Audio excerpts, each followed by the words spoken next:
Hi, I'm Kevin Rogers from Reasonable Faith Adelaide, and tonight we have Declan Ellis, who is going to speak to us on Does God Exist? New Arguments.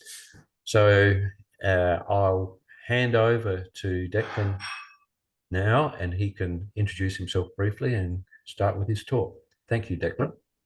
Thanks, Kevin. As Kevin said, I'm Declan. I work for the Australian Fellowship of Evangelical Students. I am an apprentice there. I read the Bible with students. I help them out with events at Curtin University on their campus.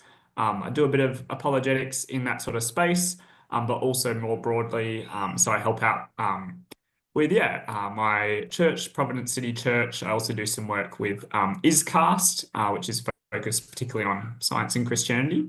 Do a little bit of work around apologetics there. My academic background is that I studied history and international relations at Curtin. Not super relevant to what we're doing tonight, but tonight we're going to be covering some new arguments for God's existence. Particularly looking at ones drawn from like sort of newer philosophical literature. And particularly from the book How Reason Can Lead to God by Joshua Rasmussen. But I'll have some references at the end that people can look up or read. Cool. So I'll kick us off. Just to help things go smoothly, I thought maybe there's a couple of spots where, people are welcome to ask questions to clarify. So I'll see if anyone needs clarification at those points. But otherwise, feel free to, if you've got particular questions you want me to expand on, feel free to save that for the end.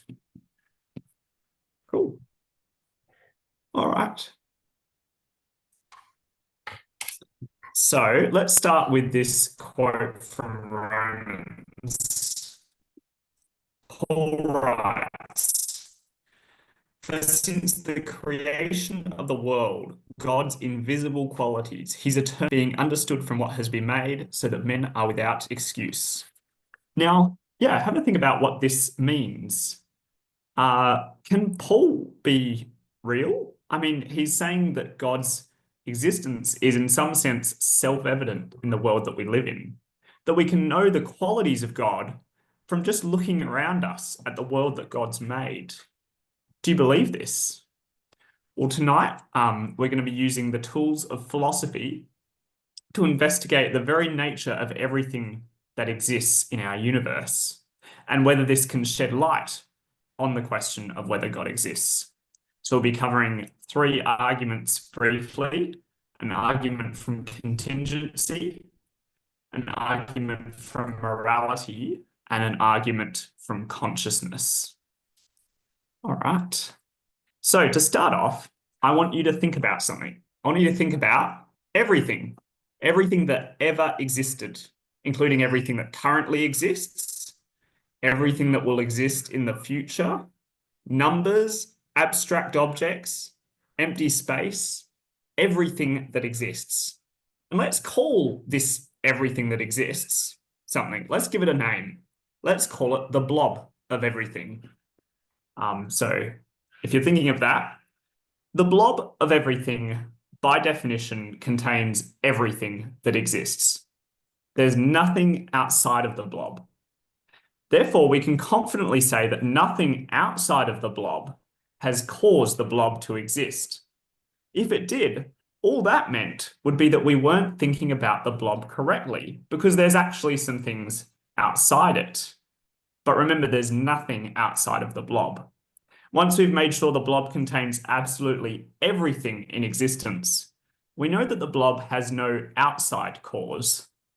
Nothing outside it caused it to exist. Now, here's the puzzle. If the blob has nothing outside of itself that causes it to exist, how can it exist? It seems like it shouldn't. If we think about all the things inside the blob, what they seem to have in common is that something outside of themselves caused them to exist. Paul, consider the chair that you're sitting on. Why does the chair exist? Well, because it was made by somebody. It doesn't exist independently. Its existence depends on something else, the person that made it. I'm the same. I don't exist independently either. My existence depends on my parents. Everything we know of in the blob is like that. It's all dependent. Each thing's existence depends on outside causes. That's the puzzle. How can the blob of everything exist if everything inside it is dependent? Think about it another way. Everything that we know of has a reason for its existence. The reason for the chair's existence is its manufacturer. The reason for my existence is my parents. The reason for their existence is their parents, and so on. But if everything depends on something else for its existence, if everything has a reason, how is the existence of the blob as a whole explained? Well, here are three possible solutions that are often suggested. I don't think any of them really get to the heart of it. And the solutions are, 1, the whole of the blob of everything is independent, even if all its parts aren't. Option 2, there's an infinite regress of dependent causes. And option 3, the blob of everything came into existence uncaused. All right, so we're going to go through and have a look at each of those and see what might not make sense about each of these solutions. So the first, can't the whole be dependent even if its parts are not? To work out what's insufficient with all of these solutions really, let's consider the categories of dependent and independent things. Some things belong in the category of dependent things. That is, they require an explanation outside of themselves for their own existence. Other things belong in the category of independent thing. But let's be clear, things can't exist in both categories at once.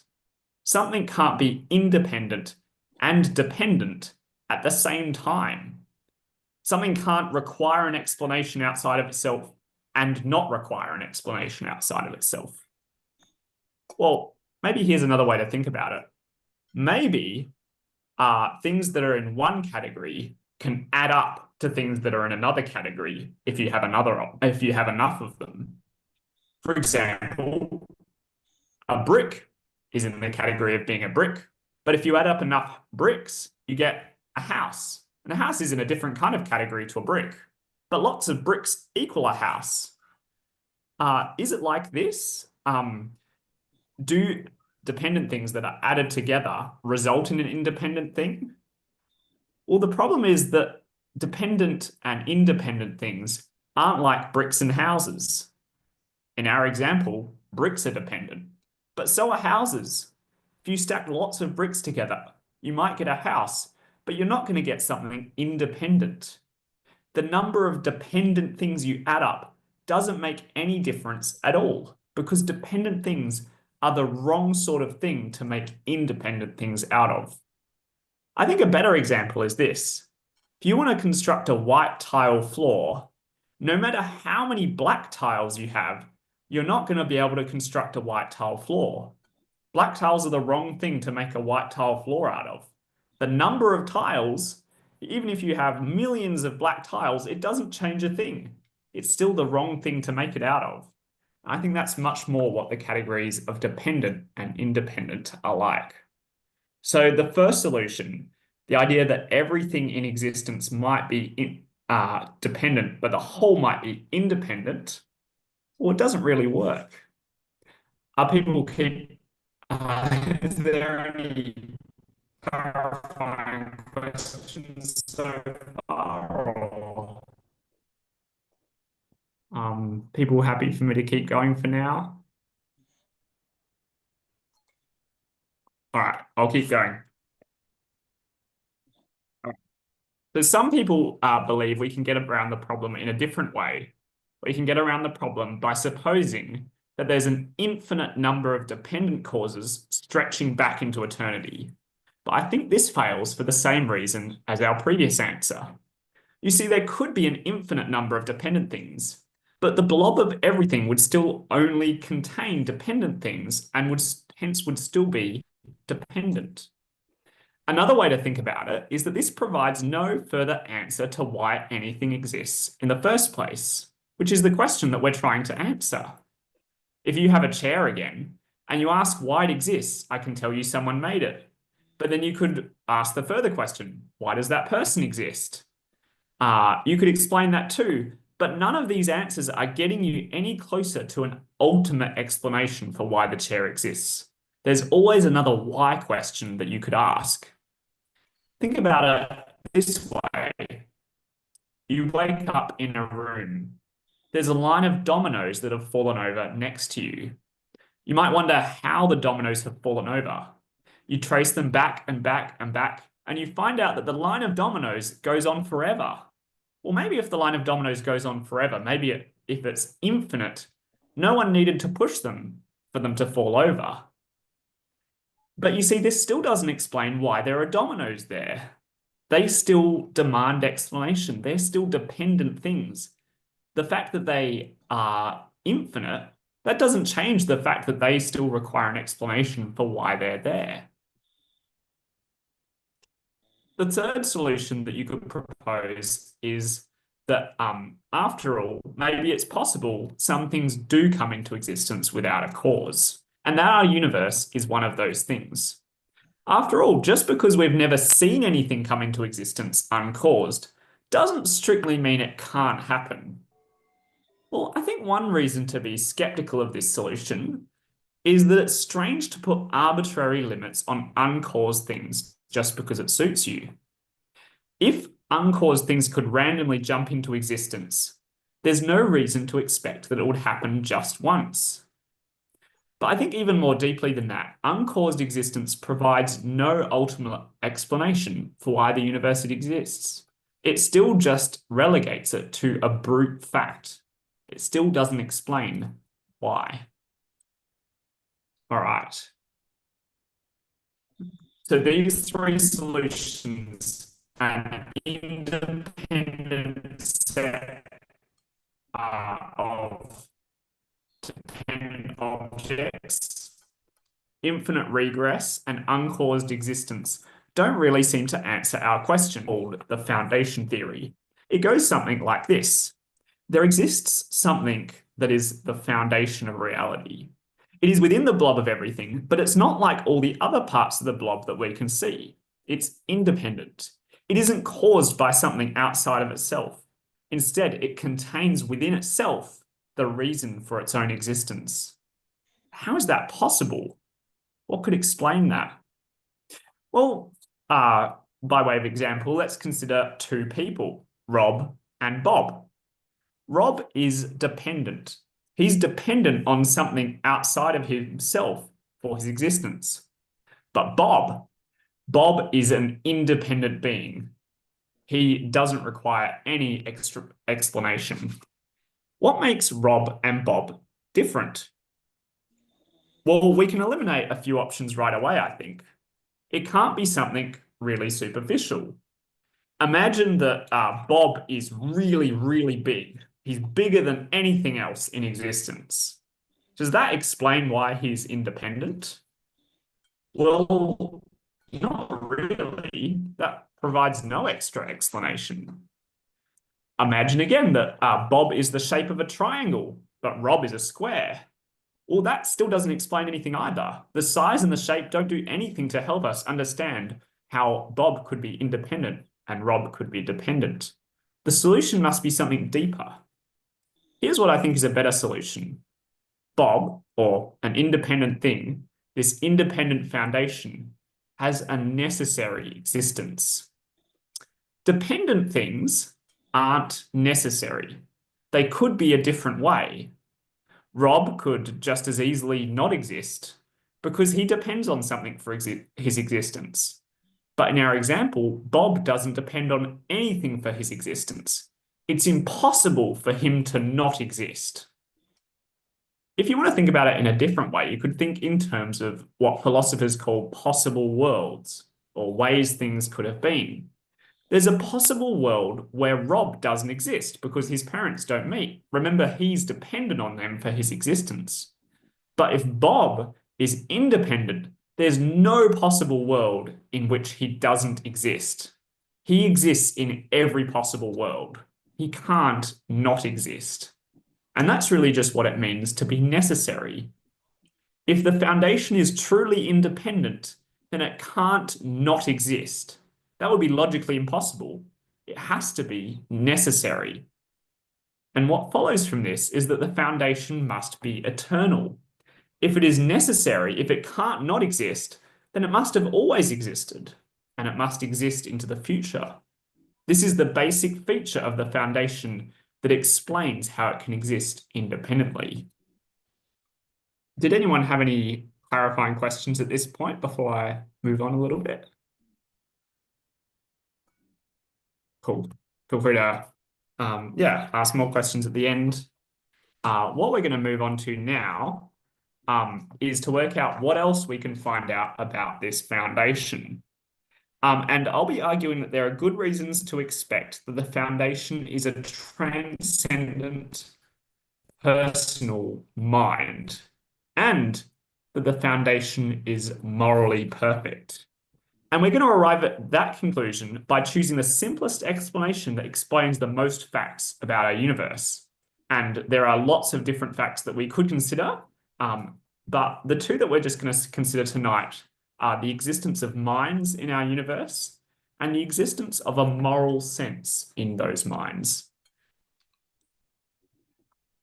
So, you have a mind. For most of us, I don't think that's a very controversial statement. But what does it mean to have a mind? Well, for one, you experience the world from a particular point of view. You can see me. You can hear my words. Notice that I said you can see me and hear me. It's not just that your eyes see me or that your ears hear me. Your eyes process information from the light they're receiving to give you sight, and your ears process information from the sound waves in the air to give you hearing. But these things are a bit like the TV screen in your living room.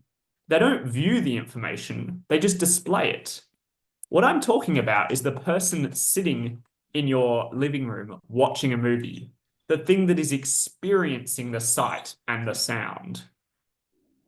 The even more key thing here is that this experience is private. Even if I put some electrodes in your brain so I know what you're seeing, I don't see through your eyes. I don't experience your sight and your hearing. And most importantly, I don't think your thoughts and feel your feelings. Your experience in your own mind is private to you.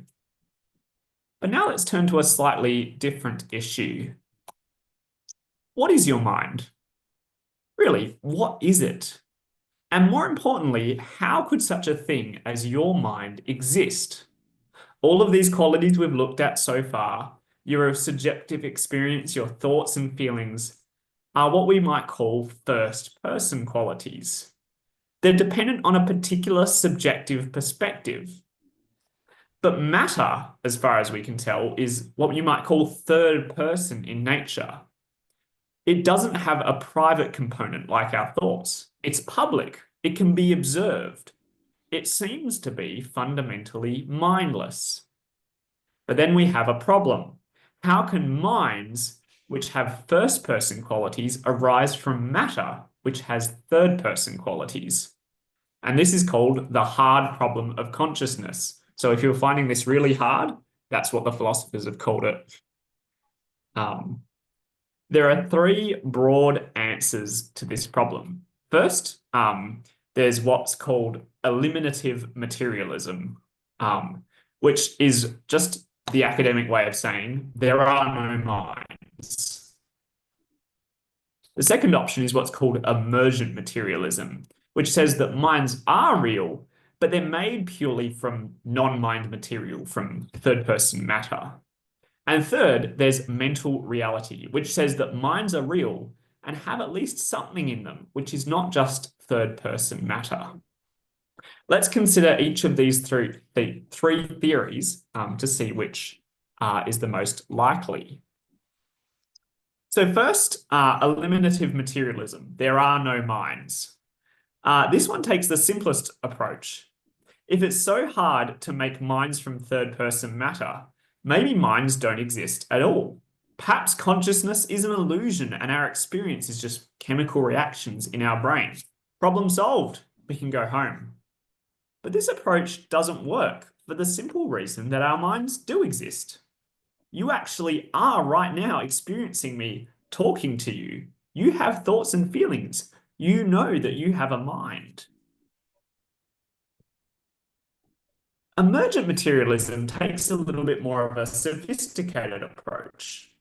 It realizes that minds are real, and so suggests that they emerge from mindless matter. Now, this is a more serious proposal, but I don't think it really works either. Third-person matter is not the right material to make a mind out of. And there are a few different ways you can see this. I'd be happy to expand more on it later, but I'm just going to pick one of them tonight. One problem that this view faces is the problem of identity. I want you to go on a thought experiment with me. Imagine that people have invented transporters like in Star Trek. These transporters work by scanning you, making a record of all your atoms. They then annihilate all your atoms before a transporter station on another planet recreates you perfectly on the other side using new atoms. The transporter operator tells you the machine works perfectly every single time. And you know that no one using a transporter has ever reported any issues. Would you use it? One doubt you might have about using it is whether it would really be you on the other side that gets created after you get scanned.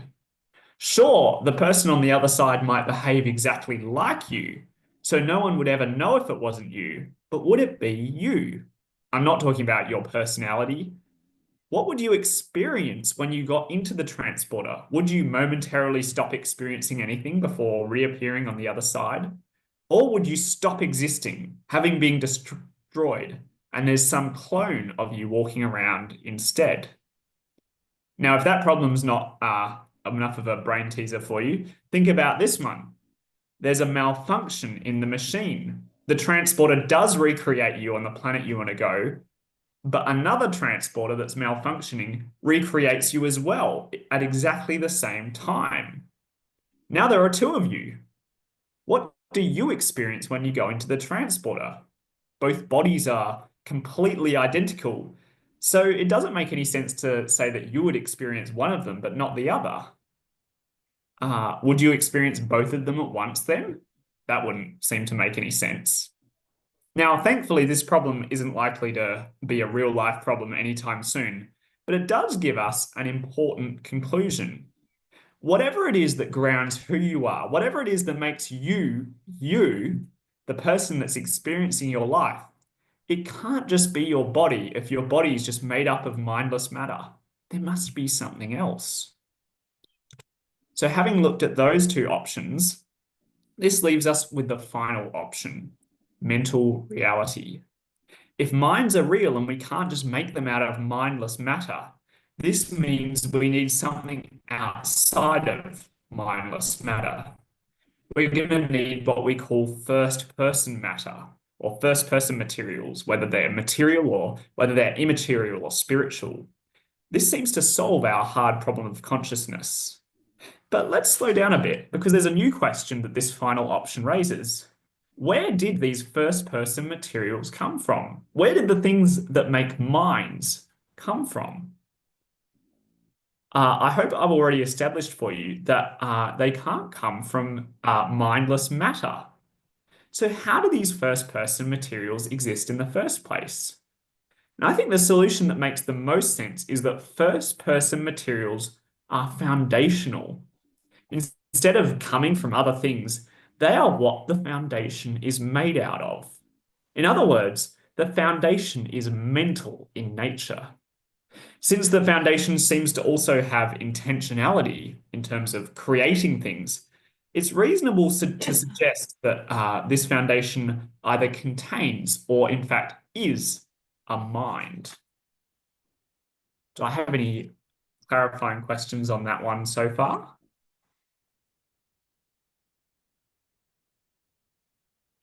All right, I'll move on for now. So our final section is on morals. And I want to ask you the question, is torturing another human being for pleasure wrong? I think most of us would agree that it's wrong. I've only ever done this presentation once and had someone think that they thought it wasn't wrong. Most of us would agree that it's wrong, but I want to dig into what we mean by the word wrong. And I'd like to suggest that people behave as if the following statement is true. At least some moral facts exist. Now, what do we mean by moral facts? By using the word facts, I'm contrasting them with opinions. What I'm saying is that we behave as if there's a big difference between the following two statements, and I've got them up on the slide. I like bananas, and torturing another human being for pleasure is wrong. I think we would all agree that the first statement expresses an opinion. There's nothing inherently right or wrong about liking bananas. But in fact, the second statement is not like that. Most of us have a sense that torturing another human being for pleasure is, in fact, wrong. And it would be wrong not to hold this view. It's not that we just don't like it, it's just not to our taste. We feel that it ought not to be done. What this implies, however, is that the second statement is a fact, that it expresses something that's actually true rather than just a preference that we have. But what does that say about the nature of morality? Well, first we can say that the source of morality, what makes certain things right and wrong, must in some sense transcend humanity. It can't just be located in individuals, as this would give us no basis to judge other people's actions as right or wrong. Again, when I say that torturing another human being for pleasure is wrong, I don't mean it's just wrong for me. I mean it's wrong for everybody. It doesn't matter what another person thinks. It's still wrong. Similarly, if your ethics are kind of based on society, I don't think that works either. For example, the Nazis in World War II generally thought that the Holocaust was okay, but that doesn't make it okay. The problem with basing morals in your individual opinions or in your society is that they're still just opinions. They're still just what people prefer. Those things aren't foundations for factual information, for right and wrong information. Now, some people at this point might say that the ground of morality can't be transcended above humans because people disagree about what's right and wrong. For example, you might say, if there's such a thing as objective morality, moral facts, why are there arguments about moral opinions? Why are there arguments about whether we should have refugees coming to Australia? Why do some cultures think slavery is wrong and others don't really have an issue with it? Well, I think one way we can explain why people still disagree is that we have a moral sense. We know that we all have senses. Our eyes give us a sense of light around us so we can see. Our ears give us the sense of sound waves so that we can hear. And I think our understanding of morality could operate in the same way. We have a moral sense that accesses a non-physical moral aspect of the external world. Under this theory, it makes sense that we sometimes disagree about moral facts. After all, other senses can be defective as well. People have impaired vision or can be hard of hearing. More importantly, even if our senses disagree on what is moral, they do agree on the most important thing, that morality exists. So our source of morality must be transcendent. What else can we say about it? We can also note that morality only relates to persons. There's no moral obligation for a rock, say, to worry about whether its behavior is moral or not. A big part of why a rock has no moral obligations is because it has no ability to behave morally. It has no ability to choose its own behavior. It doesn't have a mind that can make decisions, that can evaluate whether something's right or wrong and choose to make a right or wrong action. And the upside of all of this is that morality is only relevant to persons. It's only relevant to beings with minds. But if morality is only relevant to persons, it doesn't make sense for the ground of moral facts to be something that isn't a person. Or to put that the other way, the ground of moral facts, what makes them true or false, needs to be a transcendent and a personal mind. And you might notice that this sounds like what we were talking about before. A foundation of reality that is an immaterial mind, that these things are the same thing. Combining these findings, we establish that the foundation is the ground of moral facts. And what else can we say about the foundation if this is true? If it's going to be the source of morality and hence the standard that our actions are judged against to see if they are moral, it must itself be morally good. But not just morally good, it must be morally perfect. Because if it wasn't morally perfect, it wouldn't be able to be used as the standard to judge an action to see if it's moral.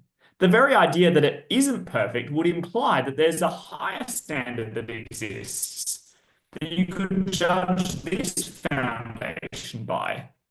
And that wouldn't make any sense. And I think our moral sense can also tell us another thing about the foundation.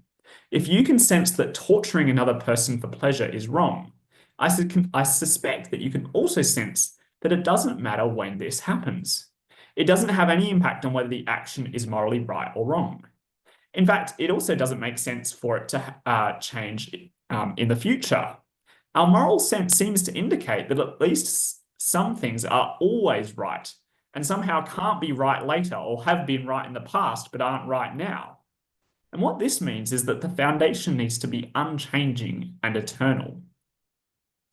So to bring all of this together, we started by considering the question of why there is something rather than nothing, and concluded that the best explanation is some sort of foundation theory, that some sort of independent entity exists which serves as the foundation for the existence of everything else. By considering various other lines of evidence, we found that the foundation also has the following properties. The foundation has necessary existence. It's impossible for it not to exist. The foundation is a transcendent personal mind. And the foundation is the source of morality and also morally perfect. Now, it's possible that the evidence that we've looked at might point to all kinds of different foundations, but again, by Occam's razor, the most reasonable inference based on this evidence would be that the foundation of morality, reality, and minds are all one and the same. And this would fit also with many of the characteristics of those foundations that we looked at. So think for a moment about what we've found. This sounds a lot like what Christians call God. In the Christian tradition, God is a being that is wholly independent from everything, a being that does not depend on anything else for its existence. But God also isn't just some kind of abstract idea. God is a personal being. He's the ground of morality and perfectly morally good. And it's incredible to conceive of a being like this using philosophy.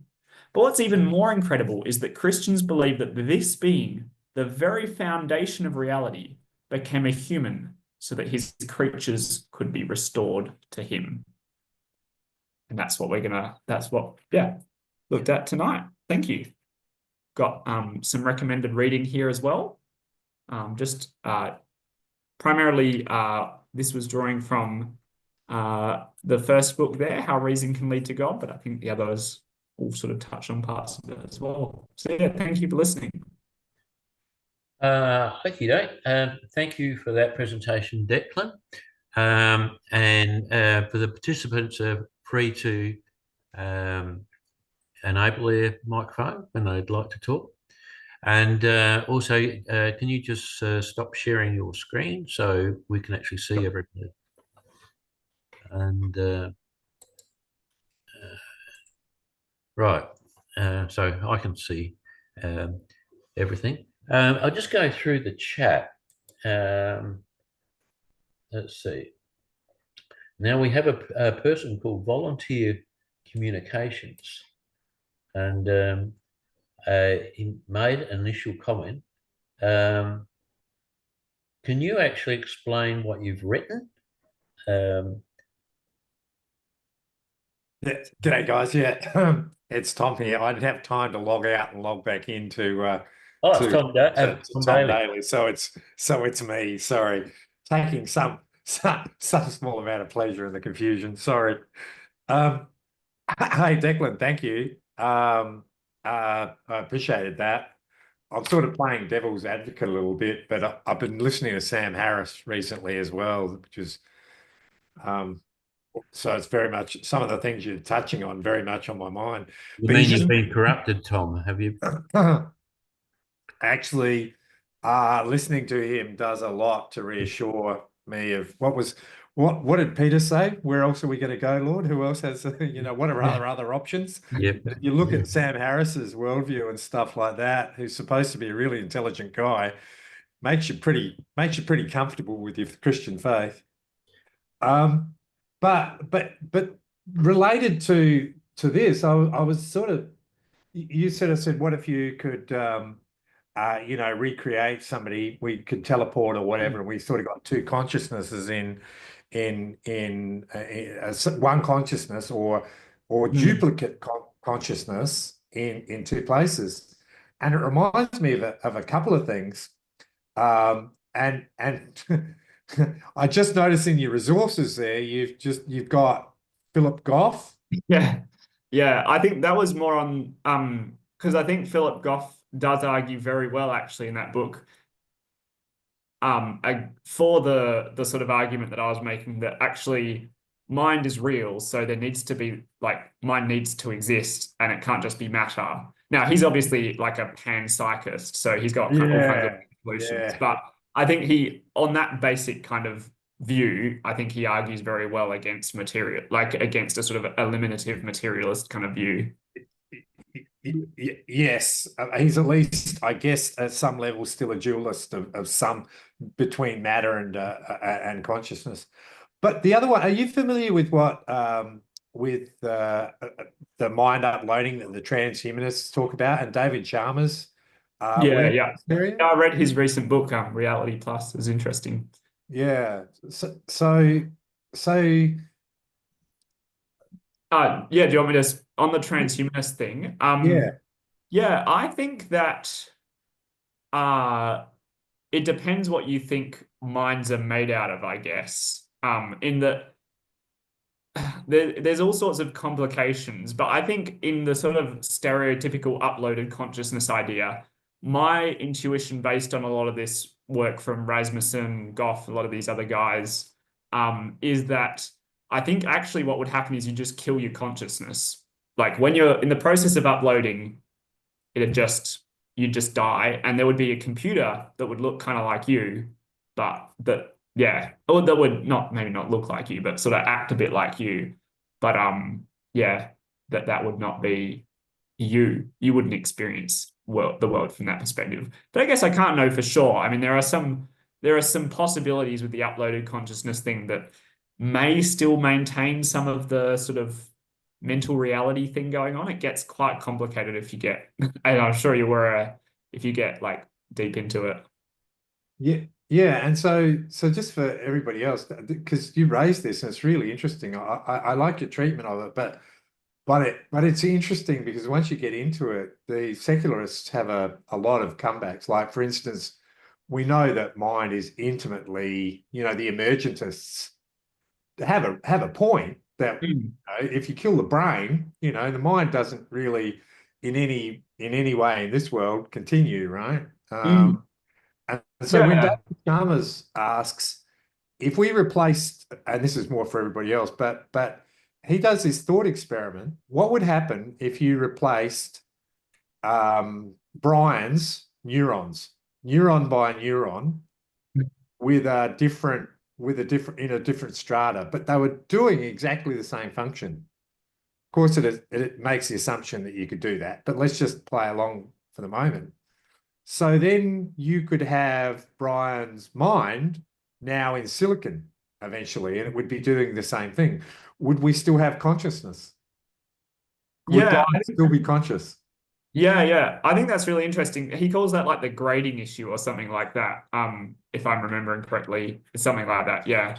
But yeah, I think my impression is that like one option is that if you wanted to say that whatever it is that biologically makes up your brain, like your consciousness is attached to that, then like you'd probably just your consciousness would slowly die over the course of that. Now, I think he does make a compelling argument that like you've got this problem of fading, so it would seem like if we were looking at the brain and like all the everything lighting up, that it would seem like that continues.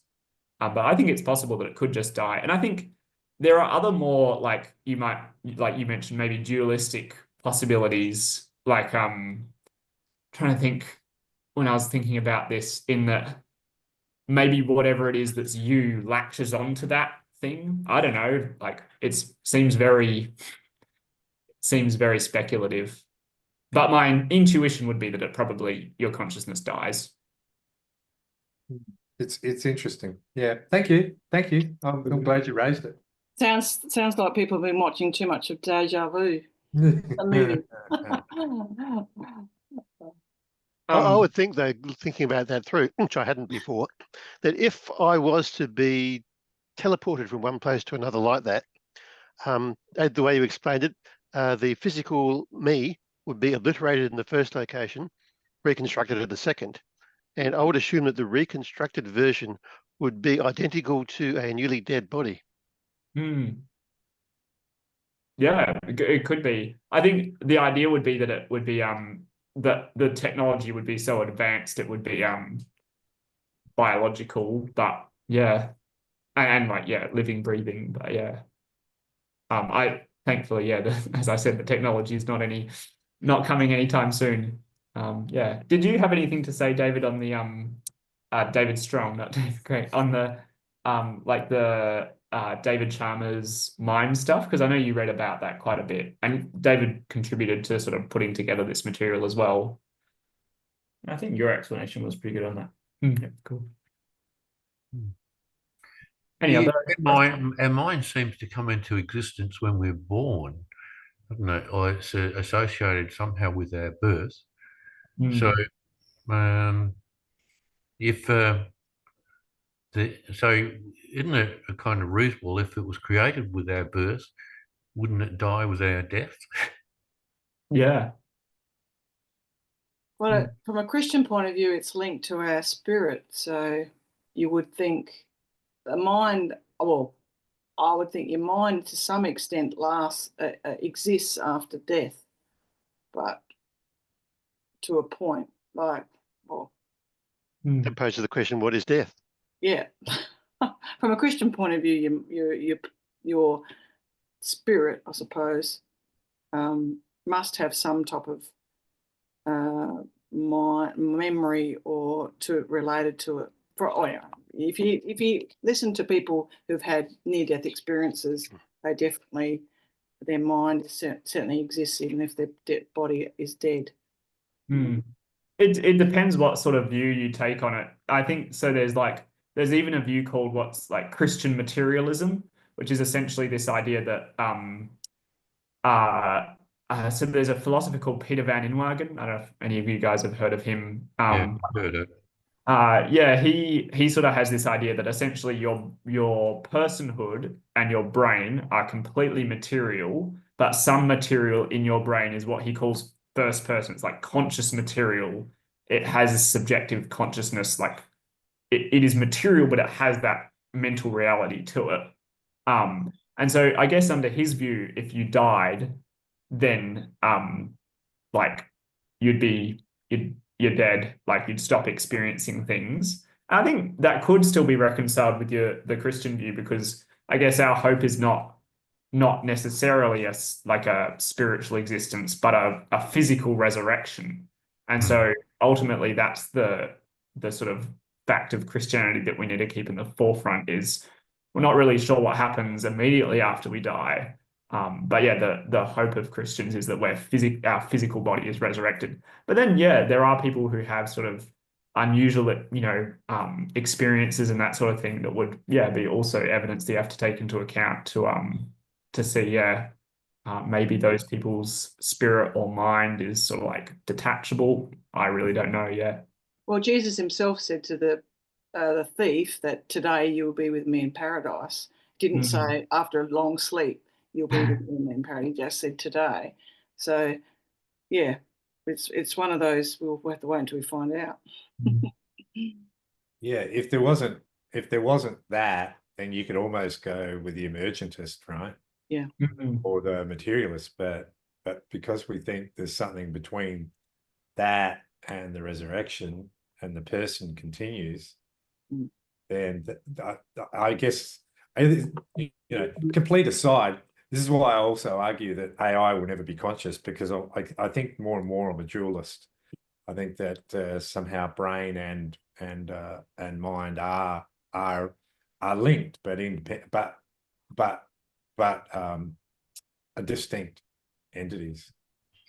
The question of consciousness is one of the hard problems that we have lots of people trying to work it out, but no one's got any real theories or explanations that really hold water aside from the God hypothesis. Yeah. Well, panpsychism is the one that's really grown because of the interest in neuroscientists, partly driven by AI.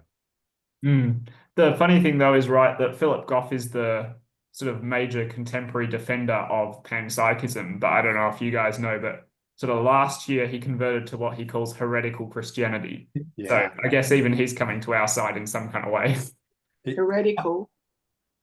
Yeah, he believes in a limited God is one of his sort of ideas. So he believes that God exists and that Jesus was God, but he believes that God's power is somehow limited.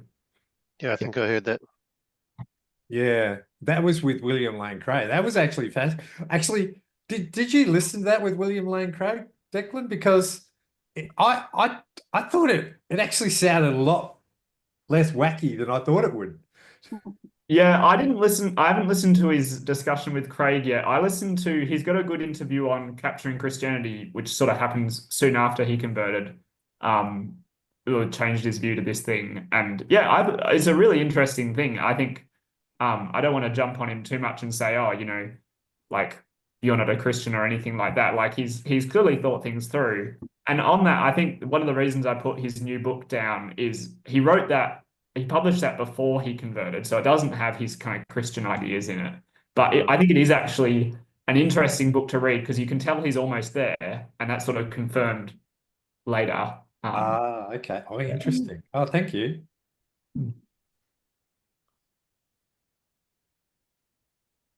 I missed out on what does panpsychism mean? Oh, yeah, sorry.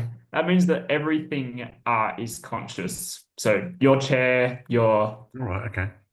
your clock. Quarks, anything on the standard model, Kevin, is all conscious. All right, okay. Different levels. Okay, now that is starting to sound wacky. It's very common. It's increasingly common as AI has increased, and the technologists have been spending time in the offices of the neuroscientists, and they realize that we just know absolutely nothing about the hard problem of consciousness. And so panpsychism seems to be the way to go, so you don't have to actually invoke God. Sort of string theory for neuroscientists.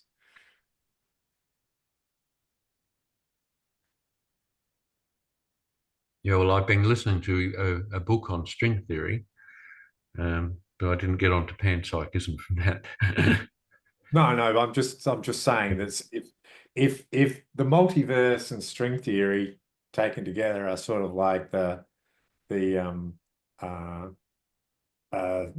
answer to past regressions, then panpsychism is similar. It provides a similar exit for neuroscientists and philosophers when they battle with consciousness. Okay. Now, I think that comment was the only one that's in the chat. It was Bronwyn questioned. You made some comments on it, Bronwyn, didn't you? Oh, yeah, I just said the only exception to this idea of mind coming from matter would be God. Christians argue that God himself exists without a form. So I just thought that was just an interesting point that, God pre-exists all this. Yeah, I think that's like the sort of the direction looking at consciousness sort of leads you in, is that it's like easier to conceive of the Christian view that God exists as a mind, like he's a mind, and then he makes matter, then matter exists, and somehow mind comes out of that. Like, yeah. So yeah, I think that's bang on. Have you ever found a really good way of explaining to people that they're either in one of the camps, either mind comes from matter or matter comes from mind? Like, it's a really, like, to, and I don't mean to apologists or to, I mean to your footy mate at the pub, or to you know, your cousin or whoever. I haven't to get the weight of that realization that you're in one camp or the other, and there's no third door, there's no third option. Have you ever found or come across a really good way of getting the weight of that onto people who tend to, you know, not want to think too deeply? Have any suggestions, David? Not a lot. I think part of it is that it is a really hard concept to get across. So, for example, some of the things that Declan went over in the talk are kind of analogies that you would use to start to elucidate like what the main problem is. So particularly, so for example, the analogy with that, you know, you hear and you see me with your eyes and your ears, but your eyes and your ears are not, in some sense, the person. They're more like the television screen that the person is watching. So it's trying to get at that it's the person that's watching, the person that's experiencing the world is the thing that's hard to explain in some sense. But yeah, I think you need to kind of it's something that is maybe hard to explain. It's something that needs to be kind of sat on for a little bit to really get into. Yeah, I've tried a few. So sometimes with my friends, this is maybe not for your footy mate, but for my friends, I try explaining the transporter analogy. And sometimes if they kind of get what that's about, they're like, oh no, I don't want to think about that. Which I guess indicates that it might be going through. The other thing, like I think the YouTuber Alex O'Connor has a popular sort of thing where he's like, think of a red triangle, and he's like, where is that?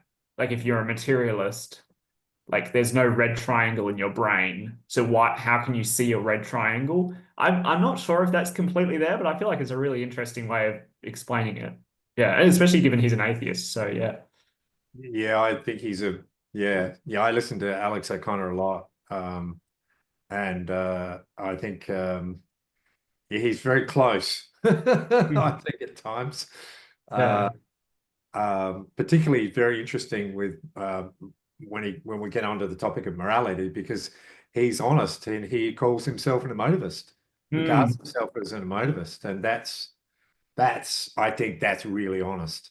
Yeah, in fact, I think you're talking about Sam Harris's view earlier. I think some fascinating viewing for anyone who like thinks that Sam Harris is like has it all together with morality is that he has a very extended interview with Alex O'Connor, which sort of that's exactly what I've been listening to a couple of times and watching it, because that's really worth. Actually, I should put it in the chat. It really is worth listening to.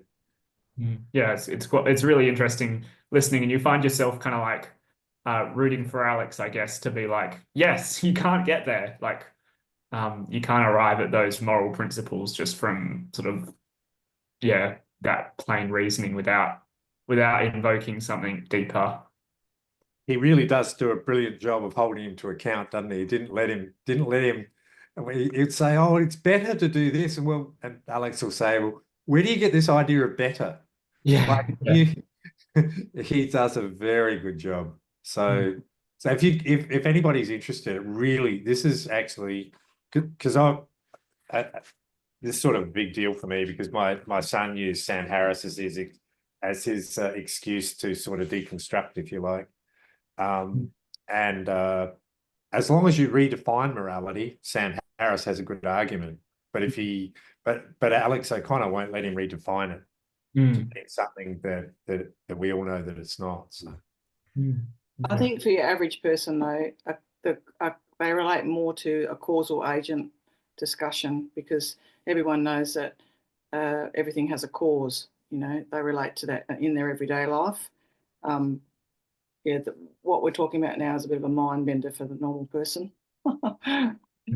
On another tack, you talked about a necessary being, and that God is mind. Why would a mind be necessarily exist? I guess anything could necessarily exist in theory. I think the reason why we would say that God is a mind who necessarily exists is that seems to be like, in terms of explanation, that seems to be like one of the most simple explanations for a contingent reality. Like, it's not simple in the sense that it's like it's little or anything like that, but simple in the sense that a mind doesn't have proportions. So another interesting discussion in the book that I referenced is he discusses the possibility of like, what if the necessary foundation was like a Disney princess? And he's like, that would be a really weird thing for it to be, because he's like, why would it have a shape like that? Why would it have any kind of shape? What's the reason for that? Why would it be this particular size? Why would it come from this epoch of history? Or, there's so many sort of explanatory questions that kind of hypothesis just leaves wide open. Whereas if you say that it's a mind doesn't have really a shape in the same way that like a Disney princess does. It doesn't have proportions in the same way. It's just a much simpler and sort of much more satisfying explanation in that sense. Yeah, I just kind of struggle with thinking how can that be? Well, William Lane Craig gets there because we know the first cause has got to be immaterial. That's the first thing, because it preceded any material. Yeah, that's attacking it from the other end, isn't it? Well, and then we know it's got to be timeless. Yes. Spaceless, right? So you're verging on to what the properties of the necessary being must be. I'm just asking the question, well, why would such a being necessarily existent? Like, how can God justify his own existence? Why would any being be necessarily existent? This is a question that I have puzzled over and I haven't got an answer for. The only way we can say that anything necessarily exists is because we exist to start with. But if you start at a point where none of us exists, there's no universe, and only just this necessary being which we give the name God to, why would that being necessarily exist? Yeah, it is sort of question. Oh, what were you going to say, Tom? Sorry, Declan, go on. Yeah, I think it is. I think, yeah, Brian's on it in one sense, in that there's like, we're dealing with a problem, like the problem of existence that we're talking about is like, parts of it still seem to be very mysterious, but it's kind of thrust upon us. It's not something that we can choose to, not think about. It would probably be simpler for just nothing to exist at all. That would make it seem to make more sense. Yeah, that's what I think. Yeah.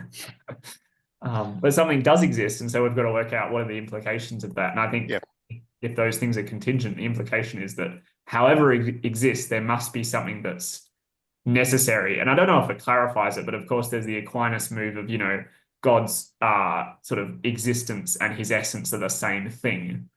I don't know if that helps to clarify or to confuse. But yeah. I think that still comes after. When you said that nothing is the simplest, it reminds me of an interview, John Lennox and Peter Atkins, the pretty well-known atheist chemist, and he wrote an entire book based on how simple nothing was, and so it's very simple to imagine nothing becoming everything. Again, one of the atheist arguments that makes me very comfortable in my faith, because this is a guy, a really, really intelligent guy. He's done some pretty good and useful things. And he writes a whole book about that, and people buy it, which is, and that's his argument, that nothing is so simple. So it's very easy. It's a very simple concept to realize that nothing just turns into everything. Like, what? Why didn't I think of that? Yeah. Well, book sales were pretty good, but yeah, I don't think that plays too much water these days. Well, of course, book sales were good because, the book sales came out of nothing, Yeah, it really sort of sounded desperate because it was clearly ludicrous, and yet he was actually, for people in my age group, do you young guys, and by the way, it's actually really exciting for me to see you younger guys here and doing what you're doing, so please take that as an encouragement. But do you remember the fable about the emperor's new clothes, the emperor's new suit? Yeah. Yeah, well, that's what that Peter Atkins story reminds me of, as does some of the other stories that we're told. Yeah, the new atheism is certainly new, but it's not very impressive, I guess, in terms of, compared to the old atheism. Well, the atheism got old very quickly, I think, is one observation. Well, there's a saying, from nothing, nothing comes. So, whereas some people seem to be denying that, that you get something from nothing. But I think it becomes really interesting when you've got this really smart guy basically ridiculing everybody around him. And he's gone out very much out of flavor, as have most of the new atheists. But where he ridicules you for being an idiot because you believe that maybe once in history a dead man actually rose, right? I guess we could say twice with Lazarus and maybe 3 times with Jairus' daughter. But anyway, you get the idea.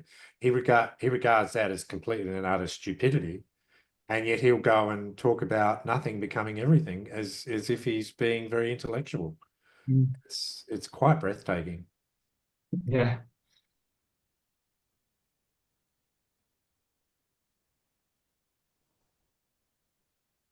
How are we going? I'm interested in Brian's next question. Oh, I just added a bit just to be the devil's advocate, really. If morality points to a God, then why the Christian God as opposed to Islam or Hinduism? Yeah, good question. I feel like I'd have to know a bit more about Islamic and Hindu metaphysics to kind of get to the bottom of that. I think one thing I would say is that I'm not sure how well represented it is in the Islamic sort of philosophical worldview, but certainly in Christianity, there's a pretty good tradition of understanding morality as being something that's grounded in God's character. Even before you have these sorts of arguments, you've got this sort of people conceiving of this kind of thing in that way. And I would say, yeah, I'm not sure how well represented that is in Hindu or Islamic literature, but that is something that certainly Christians have said, that resonates with the sort of moral argument. But I think the other thing is that the purpose of, I guess, what we're talking about tonight is to get to a personal transcendent mind who is morally perfect. It's maybe not so much for the Muslim or the Hindu as it is for the atheist. I think, yeah, using like a sort of a classical method, you'd start out with something like this, or, you know, a first cause argument, something like that, and then sort of, yeah, look at history like we looked at last time with David, and yeah, sort of go from there to see why Christianity particularly is God's religion. I think that most people try to treat the whole thing as one question when it really should be two questions. And so the argument is, how can we prove that the Christian God exists? Or how can we prove that the Muslim God exists? Or that sort of thing. It should be two questions. First, does God exist? And then once we've established that, what is God like? Yeah. Definitely, yeah. And someone like Hugh Ross would argue that the fine-tuning of the universe and everything else within it, and the earth and everything, points to a personal God rather than an impersonal God, which Islam is less likely to have a personal God. Hinduism, I'm not sure, but yeah. Definitely correct, yes. Yeah, actually, on the fine-tuning stuff, I sort of didn't include it here because I didn't think we really had enough time, but the book that that's at the top of the recommendations, How Reason Can Lead to God, he has a chapter on fine-tuning. And I think also one of the best treatments of fine-tuning I've read was that Philip Goff book I mentioned earlier. Like, given that sort of he wasn't a Christian when he wrote it, whether he is or not now, but yeah, he's got a chapter on fine-tuning in that book, and I think it's really excellent. So yeah, it's a argument that's getting a lot of treatment at the moment, definitely.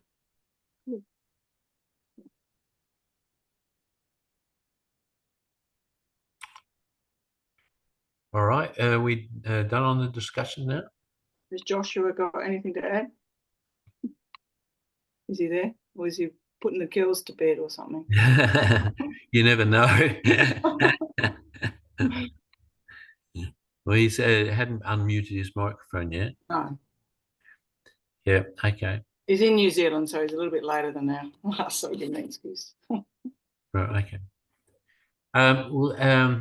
Thank you very much for your presentation, and it stimulated a reasonable amount of discussion. That's been very good. So at this stage, I'll stop the recording. I think I just need to say,